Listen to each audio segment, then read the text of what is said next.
Time magazine ran with this headline. Translation: We skim the court opinion, now let's panic.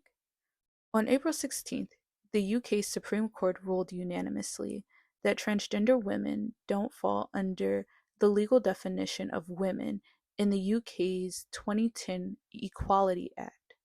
Cue cries of rights being taken away.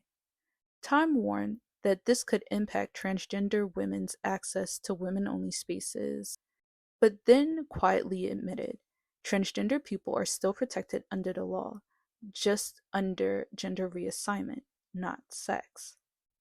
So, where's the rollback? Cornell Law School defines a right as a legal power or privilege held by the general public and enforceable in court.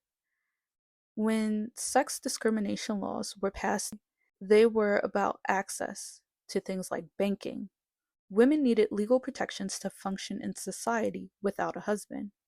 Now, let's talk about the rights Time claims are under threat: trans women in women's sports and gender-affirming care for minors. Neither of those are rights. Title IX, for example, wasn't written to let everyone into women's sports. It was created because women were excluded. Women's sports had to be built. Trans women now want access to a space that only exists because women weren't given one. And let's be honest, you rarely hear anyone pushing for trans men in men's leagues. As for gender affirming care, it's experimental medicine being treated like doctrine.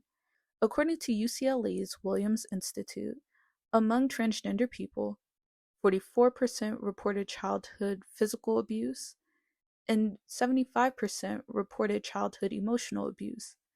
That's a clinical red flag, but instead of nuance, we get a dogma.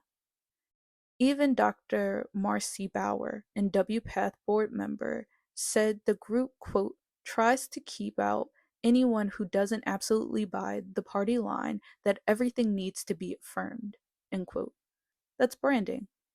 Now, parents are told puberty blockers and hormones are the only compassionate choice, and calling it a right pressures the public to fund it. This isn't about civil rights. It's about redefining access as entitlement. Most people don't want public money spent on experimental treatments for kids, and many women don't want their hard-won protections rewritten by people who didn't need them to begin with. Calling that bigotry isn't journalism, it's gaslighting. The law still protects transgender people, it just doesn't pretend that male and female are interchangeable. But nuance doesn't trend.